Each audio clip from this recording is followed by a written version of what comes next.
안녕하세요. 이타 아카데미의 권준호 기술사입니다. 자, 128회 건축전기설비 기술사 출제 경향 분석에 대해서 설명을 드리겠습니다. 자, 첫 번째 난이도를 가지고 수험 방향을 좀 난이도 분석 자료를 가지고 수험 방향을 잡아 드리겠습니다. 한 회분의 이 난이도 분석 자료로는 좀 파악하기 어렵기 때문에 2년치 정도의 분석 자료를 통해서 좀 설명을 좀 드리겠습니다. 요번 128회 시험 같은 경우에는 그렇게 어렵지가 않았습니다. 단순하게, 간단하게 말씀드리면 평이한 수준이었다. 그렇기 때문에 요번 합격자가 17명이 나왔죠. 그 다음에 전체적으로 봤을 때도 2년치면 6회분이니까 123회까지가 여기까지가 2022년도고요. 2022 여기까지가 2021년도, 그 다음 요 뒤로는 이제 2020년도가 되겠죠. 난이도를 보시면 평이한 수준, 중이라는 게 이제 평이한 건데, 일반적으로 건축전기 설비 기술사 분들이 일반적으로 이제 기본적으로 알아야 되는 내용을 중이라고 합니다. 중이라고 제가 선정했습니다. 여기서 좀 응용을 해야 된다든지, 좀 계산의 어떤 그런 그 과정들이 좀 복잡하다든지, 뭐 요 정도의 수준을 상이라고 본 겁니다. 그 다음에 최상이라는 것은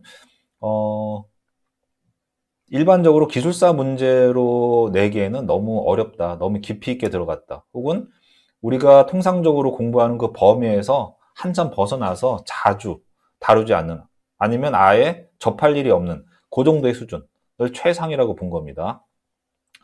자, 우리가 일반적으로 공부하는 내용들이 거의 대부분 70% 이상이 출제가 됐습니다. 여기에만, 요 회차에만 60%대로 떨어졌는데, 요때 합격자가 5명이 배출이 됐습니다. 굉장히 어려운 시험이었죠. 일반적으로 봤을 때는 거의 대부분이 70% 이상이 평이한 수준의 문제들이 나왔다. 자, 이건 뭐냐?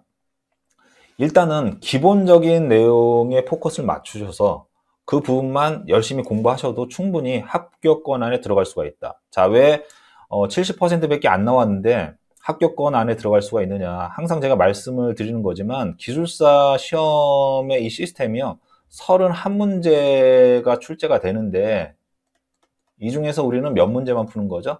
22문제만 풀기 때문에 이게 70%에 해당이 되는 거거든요. 그런데 이 22문제를 선택해서 푸는데 이걸 다 잘 써야지 합격하느냐? 그게 아니고요. 이 70%, 22문제 중에서 70에서 80%만 잘 쓴다고 하더라도, 쓰신다고 해도 충분히 합격권 안에 들어갈 수가 있습니다. 31문제 중에 일반적으로 15문제에서 17문제만 정확하게 기술을 하시고, 나머지 5문제에서 7문제 정도는 정답은 아니지만 정답에 가까운 한 60에서 70% 정도의 그런 그 만족도 혹은 뭐 달성도, 그 정도의 수준의 답안지만 쓰셔도 얘네들을 조합하게 되면 60점 이상의 점수를 획득하실 수가 있거든요. 그래서 70%란 수치가 굉장히 중요한 이 퍼센테이지입니다. 자, 그 다음에 난이도를 지닌 기본적인 문제를 응용을 한 그런 문제를 상이라고 봤습니다. 자, 이 정도의 문제가 한 20에서 25% 정도 이제 출제가 됐다라는 걸 데이터를 보시면 아실 수가 있고요. 그 다음에 최상의 난이도를 지닌 건요, 거의 출제가 안 됩니다. 0% 혹은 뭐 많아봐야 한 6% 정도, 요 정도 되는데, 이런 문제들은 그냥 과감하게 스킵을 하는 게 좋습니다. 자, 요건 왜 이런 말씀을 드리냐면요. 자, 이렇게 보셔야 돼요.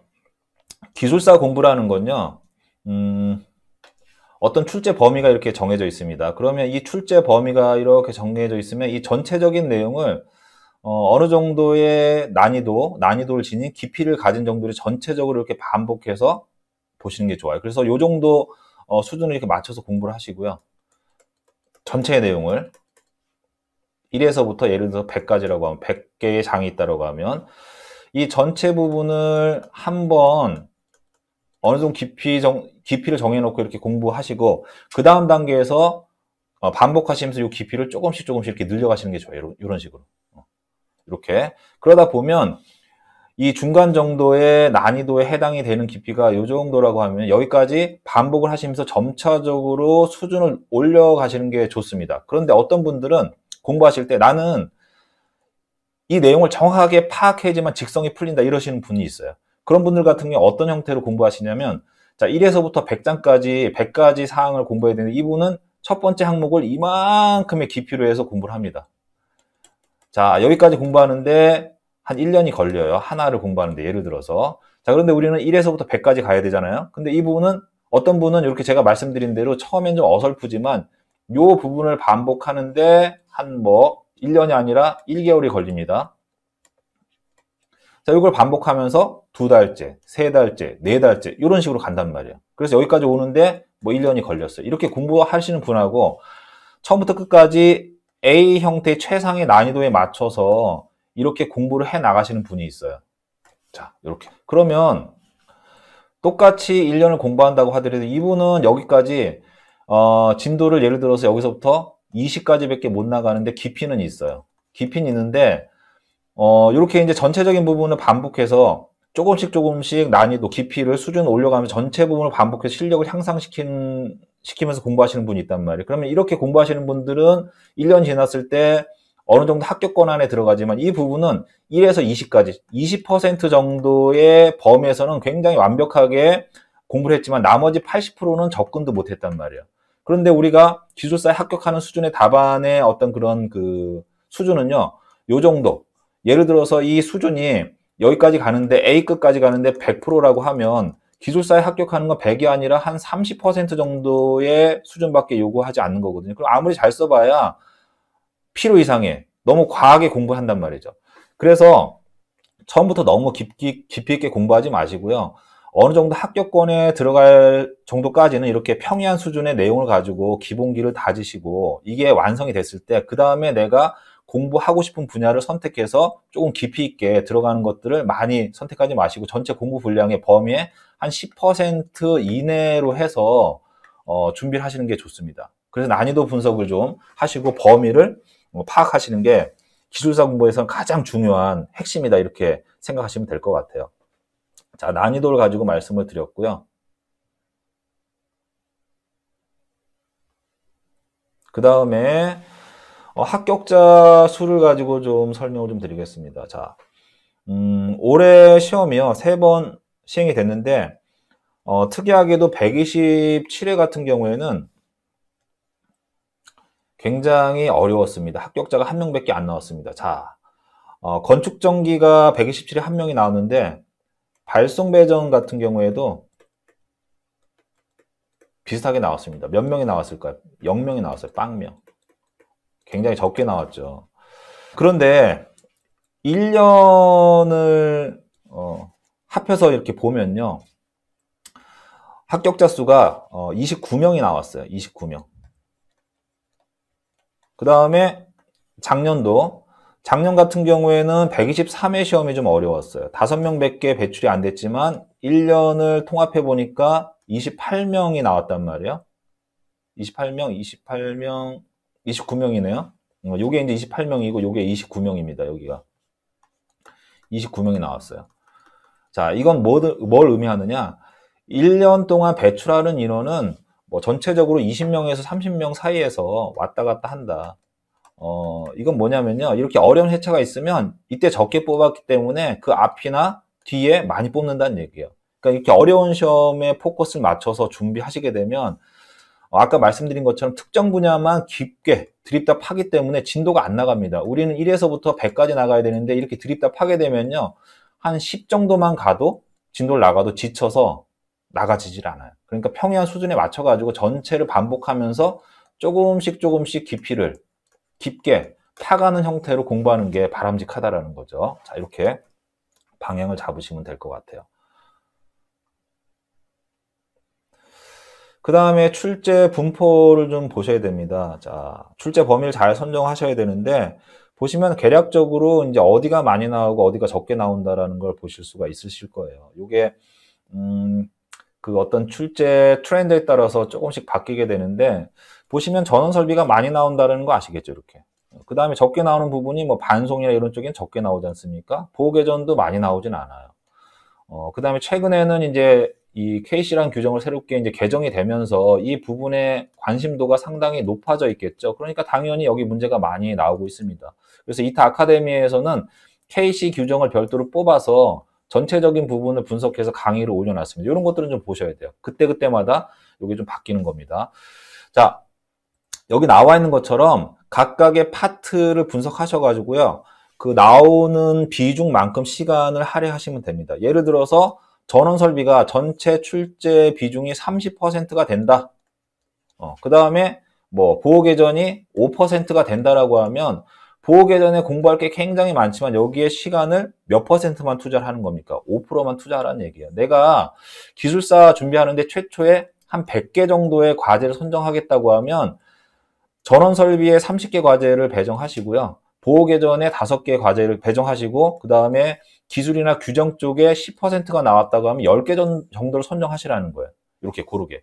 얘를 공부하다 보니까 내가 이제 실력이 향상이 돼서 이 과제가 200개로 늘어났어요. 내가 공부하는 과제가. 그러면 곱하기 2로 하시면 되겠죠.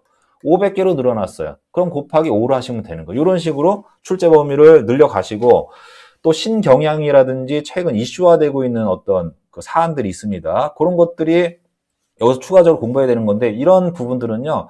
그때그때 흐름에 맞춰서 한 20개에서 30개 정도만 별도로 준비하셔서 여기서 1개에서 2개 정도의 적중률을 예상하시고 공부하시는 게 좋습니다. 20개 준비한다고 해서 여기 5개가 나오겠지 이렇게 생각하지 마시고요. 이 안에서 1개에서 2개만 나와줘도 충분히 도움을 받을 수가 있기 때문에 그런 형태로 방향을 잡으시는 게 좋을 겁니다. 자, 아까 말씀드렸듯이 합격자 인원이에요. 이건 필기시험 기준으로 말씀을 드리는 거고요. 여기 보시면 올해는 28명이 나왔는데 작년에는 29명이 배출이 됐고요. 요거 오타입니다. 요거 5명. 5명이고 이렇게 어려운 회차가 있어요. 이런 회차의 시험에는 아무리 열심히 해도 합격하기가 어렵지 않습니까? 그러니까 이거는 그냥 넘어가시란 말이야. 스킵하시고 여기에 어려운 문제들이 많이 나오는데 이런 회차에 출제된 어려운 문제를 기준으로 해서 공부하시면 안 된다는 얘기예요. 이렇게 쉬운 회차에 나온 문제를 중심으로 해서 이런 문제에 대해서 기본기를 좀 많이 다지시고 이런 것들을 중점적으로 관리하시고 또 얘네들을 가지고 이런 유형의 문제들을 가지고 좀 응용도 하시고 또 좋은 구성으로 만들기 위한 여러 가지 방안도 한번 생각을 좀 해보시고 이렇게 대비하시는 게 좋지 어려운 회차에 맞춰서 나는 뭐 어떤 최악의 상황, 최악의 조건을 가정해서 내가 거기에 맞춰서 공부하시겠다고 하면 너무 깊이 있게 들어가기 때문에 공부가 굉장히 어려워집니다. 자, 이렇게 좀 방향을 좀 잡으시면 좋을 것 같아요. 그 다음에 이번 시험의 이제 특이사항으로는요, 제가 이제 몇 가지 유형으로 좀 분석을 해봤습니다. 자, 보시면 요번 회차에 최초로 출제가 된 문제가 31문제 중에 6문제니까 한 20%가 처음으로 출제가 된 문제들입니다. 좀 많은 거예요. 이런 회차가 많지 않은데 요번에는 한 20% 정도가 20% 정도가 새로운 최초 출제된 문제가 있었고요. 다음에 10년간 5번 이상 출제가 된 겁니다. 이건 굉장히 자주 나오는 거거든요. 이게 13%가 나왔습니다. 약 42% 정도, 2에 3% 정도 나왔죠. 그 다음에 9문제니까 얘도 한 30%가 나왔어요. 그럼 얘네 두 개를 합치면 몇 %가 되는 거예요? 자주 출제가 되는 게 다수의 출제가 된 게 71%가 나왔죠. 자, 이 문제가 22문제가 나온 겁니다. 자, 요게 중요한 거죠. 왜? 우리는 31문제 중에 몇 문제를 선택해서 푸니까 22문제를 선택해서 푸니까. 자, 그 다음에 한두 번 정도 나온 게 3문제 정도 되는 겁니다. 관연도 기출문제를 분석을 한번 해보십시오. 그리고 거기에 자주 출제되는 문제가 있어요. 이런 문제를 중심으로 공부를 하시라는 거예요. 이게 이러한 부분들이 완벽하게 내 걸로 만들어졌다. 소화가 됐다. 응용을 할 수 있는 정도까지 갔다. 그러면 그 다음에 여기까지 보시고요. 이런 최초 출제된 문제는 어떻게 하는가? 버리라는 얘기. 여기까지 하게 되면 여기에 맞춰서 준비를 하게 되면요. 굉장히 짐이 무거워집니다. 무겁게 짐을 지게 되면 멀리 갈 수가 없잖아요. 건축전기 설비 기술사는 마라톤과 같이 장기 레이스로 가져야 되기 때문에 너무 짐을 버겁게 지고 가면요. 지치게 됩니다. 그리고 수험 기간도 길어지고요. 합격 기간도 10년, 15년 공부하셔야 돼요. 내가 3년, 4년 이 안에 합격을 하고 싶다라고 하면 제가 말씀드린 것처럼 자주 출제되는 다빈도 문제를 중점적으로 먼저 학습하시고 이게 내 거로 익숙해졌다. 내가 근력도 강화가 되고 지구력도 커지고 그러면 그 다음에 어려운 난이도로 들어가시는 게 훨씬 더 유리하다. 좋은 학습법이다. 이렇게 생각을 하셔야 됩니다. 자, 그 다음에 요번에는 이제 보면 KC 규정이 좀 많이 출제가 됐고요. 그 다음에 소방 관련된 문제가 두 문제가 나왔습니다. 그 다음에 분산연전원 개통 연기와 관련된 문제가 나왔고 기초이론이 세 문제가 나왔습니다. 이런 것들이 특이 사항이고 이 중에서 이 사항을 보시고 나서 수험 방향을 좀 정하시면 되는데 KC 규정 같은 경우에는 제가 앞에 강의 첫 부분에서 말씀을 드렸듯이 서두에서 말씀을 드렸듯이 이 부분은 지금 현재 이슈화되어 있는 사항이에요. 그래서 이 부분은 반드시 준비를 좀 해 두시는 게 좋고요. 소방 관련해서는 준비를 안 하는 게 좋다고 봅니다. 자, 소방이 어렵진 않아요. 뭐 감지기나 이런 것들은 건축전기 설비 기술사를 공부하시는 분들은 감지기에 대해서 모르시는 분이 거의 없을 거예요. 대부분이 또 소방 기사를 가지고 계시기 때문에 또 현장에서 소방과 관련된 뭐 설계라든지 관련을 하고 계시기 때문에 대부분 아실 건데 아는 거하고 내가 그걸 암기해서 쓰는 거하고는요 틀립니다. 자, 우리가 기술사 답안지가 뭐 기사의 실기처럼 뭐 단답형이라고 하면 쓰겠죠. 뭐 단어를 쓴다든지 용어, 그 다음에 뭐 한 줄짜리의 어떤 간단한 이런 정도의 수준하고 쓰지만은 기술사 시험 같은 경우에는요 최소한 단답형이라고 하더라도 한 페이지를 쓰는 거 아닙니까? 형식을 맞춰서 내가 서술하는 거예요. 논술형이기 때문에 어떤 그런 내용을 구성이 좋게 그림도 넣고 서술형으로 좀 기술해주고 두세 줄 정도 이렇게 쓰려면 내가 그냥 간단하게 아는 정도만 가지고선 해결이 안 된다는 얘기예요. 그러니까 아는 거하고 이런 것들을 기술사 답안지화해서 쓰는 거하고 틀리단 말이에요. 이렇게 하려면 얘네들을 정리해서 암기를 해야 되는데 소방의 범위가 상당히 넓단 말이야. 그러니까 이런 것까지 준비하려면 시간이 많이 걸립니다. 건축전기설비기술사가 소방의 업무를 볼 수 없다 이게 아니고요. 기술사 준비할 때 이런 것들은 스킵하고 넘어가는 게 좋다는 얘기예요. 분산형 전원 개통 연계와 관련된 내용도 마찬가지입니다. 이게 가이드라인이 제시가 되어 있는데 그 부분이 한 200페이지가 좀 넘거든요. 넘는데 그걸 보시면 아시겠지만 내가 다 암기해서 기술사 답안지와 하기 위해서는 많은 시간 투자해야 되니까 분산형 전원 개통 연계와 관련해서도 자주 출제되는 그 내용을 중심으로 해서 좀 정리를 해 두시고요. 나머지 부분들은 지나가는 문제들까지는 우리가 준비를 하면은 안 된다. 준비해서는 이제 효율성이 떨어진다. 이렇게 생각하시면 될 것 같아요. 기초이론도 마찬가지입니다. 반복해서 출제가 되면서 아주 쉬운 내용을 중심으로 해서 가지고 가야지 어려운 문제 같은 경우에는요. 기초이론이라고 하더라도 시간 내에 풀 수가 없어요. 왜? 우리가 기초이론에 많은 시간을 투자할 수 있는 여력이 없습니다. 건축전기 설비 기술사 같은 경우에는 설계나 감리와 관련된 내용을 공부하기 때문에 실제 기초이론을 많이 접하지 않거든요. 그렇기 때문에 이 부분은 어려운 문제 같은 경우에는 좀 풀기가 어려워요. 그러니까 그런 부분들은 과감하게 버리시고 쉽게 내가 쓸 수 있는 문제들, 그 다음에 자주 활용되는 어떤 기초이론의 개념들이 있습니다. 이런 것들 정도까지만 준비하셔도 기술사 합격하는 데는 충분히 그 분량이 나온다. 이렇게 보시면 될 것 같아요. 자, 그 다음에 한국전기설비규정 개정이 되면서 문제가 자주 나온다고 말씀드렸죠. 매회 빠지지 않고 나오고요. 때에 따라서는 굉장히 많은 비중을 차지하고 있습니다. 그렇기 때문에 이 부분은요. 출제가 예상되는 문제들, 그 다음에 나왔던 문제들은 꼭 확인해서 정리를 해 두시는 게 좋습니다. 이거는 제가 이타 아카데미에 별도 KC 규정을 전체 내용을 제가 강의를 하고 있습니다. 한 40강이 좀 넘을 겁니다. 넘는데 그걸 보시면 충분히 대응을 하실 수 있을 거라고 생각이 됩니다. 이 부분은 별도로 좀 준비를 해 주셨으면 좋겠습니다. 자, 이렇게 해서 전체 흐름에 대해서 제가 한 20여 분 정도 말씀을 드렸고요. 각 교시별 분석 자료는 제가 시간 좀 나눠가지고 이렇게 지루하지 않게 좀 설명을 드리겠습니다. 자, 128회 건축전기설비기술사 경향 분석에 대한 영상은 여기서 마무리를 하겠습니다.